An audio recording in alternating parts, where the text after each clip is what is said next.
నేను మీ Basheer Ahmed, Indian union ముస్లిం league party తరఫు నుంచి నా గ్రీన్ సలాం.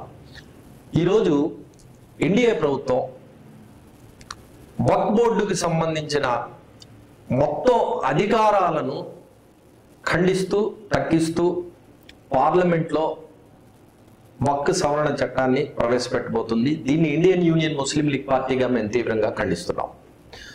కారణం ఏంటంటే వీరు తీసుకొస్తున్న ఈ సవరణలో అత్యంత ముఖ్యమైన భాగం ఏంటంటే వక్ఫ్ బోర్డుకి నోటిఫైడ్ వక్ఫ్ ఆస్తులు ఎక్కడి నుంచి వచ్చాయో దానికి సంబంధించిన పుట్టు పూర్వత్వాలు చూపించాలని చెప్పి ఒక నిబంధనని చేర్పిస్తున్నారు.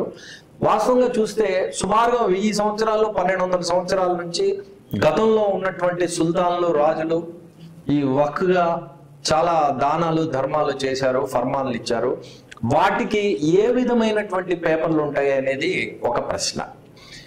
ముస్లింలకు సంబంధించిన మొత్తం ఆస్తుల్ని ఏదో ఒక విధంగా కైంకర్యం చేయాలని, దొంగలించాలని, వీటి మొత్తాన్ని కూడా కబ్జా చేసుకోవాలని ఆర్ఎస్ఎస్, బీజేపీ చేస్తున్న కుట్రలో భాగంగానే ఈ వక్ఫ్ చట్టాన్ని సవరిస్తున్నారని దీన్ని మేము తీవ్రంగా వ్యతిరేకిస్తున్నాం.